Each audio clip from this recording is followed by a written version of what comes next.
There comes a moment in every human journey when we realize that relationships are not built by words alone. They are built by energy, the invisible language that moves between hearts. How to magnetize your mind with others. Part 2 takes us deeper into that truth, showing us that mental magnetism is not merely the ability to influence others but to elevate them. It's not about control, but about harmony. Not about impressing, but about inspiring. The author begins this part by revealing a gentle truth. Before you can attract others, you must heal the static within yourself. Every fear, resentment, or hidden wound vibrates outward, shaping the way others feel around you.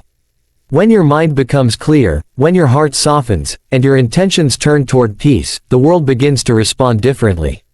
It's as if the universe mirrors back your inner transformation. Within each of us, the author explains, live two voices, one that seeks peace and another that seeks control. One that speaks with love, and one that speaks through fear. To magnetize your mind is to choose, moment by moment, the voice of love, even when the world tempts you with ego, comparison, or judgment. The book reminds us that every act of surrender, every quiet choice to be kind instead of defensive, strengthens our magnetic field. A powerful story illustrates this transformation. A young man, constantly frustrated with his friends and co-workers, could never understand why people drifted away from him. He always believed he was right. But the more he tried to prove himself, the more isolated he became. Then, one day, a wise teacher told him, if you want people to come closer, stop trying to be perfect. Let your guard down. Quiet your noise. He began practicing stillness, short moments of reflection, listening to his own emotions without judgment. Slowly, his face softened, his voice became gentler, and his presence grew peaceful. People began to feel comfortable around him. They trusted him. They wanted to be near him, not because he was smarter or louder, but because he was calm. That is the secret of true magnetism. Peace is power. People are not drawn to dominance, they are drawn to tranquility. A magnetic mind does not push, it attracts naturally. In this part of the book, the author introduces the concept of vibrational harmony. Every person lives at a certain energetic frequency. Some vibrate in fear, anger, or insecurity, while others radiate in gratitude, compassion, and love. When you raise your frequency, through mindfulness, gratitude, and sincerity, you automatically attract those who resonate with that higher energy. You no longer have to chase people, your energy calls them. This idea shifts the way we understand relationships. We begin to realize that we don't find our people, we become our people. The quality of your energy determines the quality of your connections. When your heart is heavy, your relationships feel heavy. But when your heart is light, your presence itself becomes a blessing. The author introduces several practical magnetic mind practices to help nurture this inner harmony. 1. The morning intention. Before starting your day, take one quiet breath and set a gentle intention. Today, I will bring peace wherever I go. I will be a source of calm for someone in need. This single thought becomes an energetic compass for the day, guiding every interaction. 2. The power of a silent smile. A genuine smile, given without expectation, carries a frequency stronger than words. It tells others, you are safe here.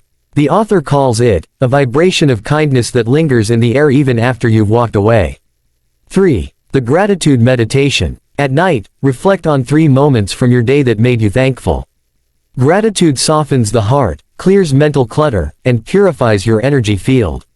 Over time, it transforms your mind into a magnet for goodness. 4. The art of respecting difference. True magnetism is not convincing others to agree with you, it's understanding them even when they don't. Respect creates bridges. When people feel respected, they open up, and in that openness, connection blossoms. One of the most profound sections in this part is called, the mirror of relationships. It teaches that every person in your life is a reflection of something within you. If someone irritates you, they are showing you the part of yourself that still needs healing. If someone comforts you, they are reminding you of the peace that already exists within. Thus, relationships become sacred mirrors, opportunities not to blame or judge, but to awaken. The author shares the story of an elderly woman who spent years struggling with her husband's harshness. She felt unloved and misunderstood. But when she began meditating, she saw a deeper truth. Her husband's anger was, in part, a reflection of her own hidden fear of rejection. As she healed that fear and found peace within, her husband's tone softened naturally. This taught her something extraordinary. We don't change others by force, we change them through vibration. When our frequency rises, the energy around us harmonizes to match it. This insight transforms the very way we see connection. To feel another person deeply, their joy, their pain, their longing, is not weakness, it's a sacred act. Empathy is the highest form of magnetism. When you can see the divine spark in another human being, even in their suffering, you become a channel for healing energy. People feel seen, and being truly seen is one of the rarest gifts in the world. As the book moves toward its close, it reminds us that the goal of mental magnetism is not to make others follow you, but to create peace wherever you go. A truly magnetic person is not the one who shines the brightest, but the one who makes others shine. It is the friend who listens without judgment, the leader who inspires without fear, the partner who gives love freely without control. The author beautifully writes, "If you want to be remembered, leave peace behind in every heart you touch." Words fade, but the energy you carry remains. This teaching touches something universal within us. Every one of us has met someone whose mere presence changes the atmosphere, someone who walks into a room and brings light, warmth, and calm. You can feel it in their tone, their patience, their quiet confidence. They are not trying to impress, they simply are. Their energy does the speaking. This, the author explains, is the essence of a magnetic mind. It's not about having the loudest voice or the strongest opinions, it's about carrying an energy that feels safe, steady, and kind. People may not remember your exact words, but they will always remember how you made them feel. In its final message, How to Magnetize Your Mind with Others, Part 2 tells us that mental magnetism is, at its core, an extension of love. It is the conscious choice to vibrate at the frequency of compassion and trust, even when the world around us vibrates in fear.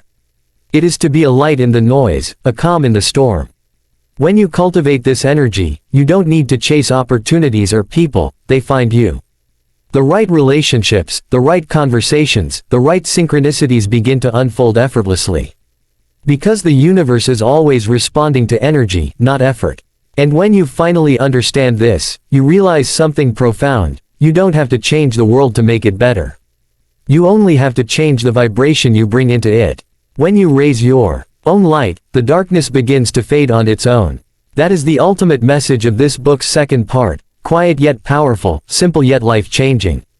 To magnetize your mind is not a trick, it's a transformation. It is a way of living, loving, and being that turns every human encounter into a sacred moment. Because in the end, connection is not something we find, it's something we become.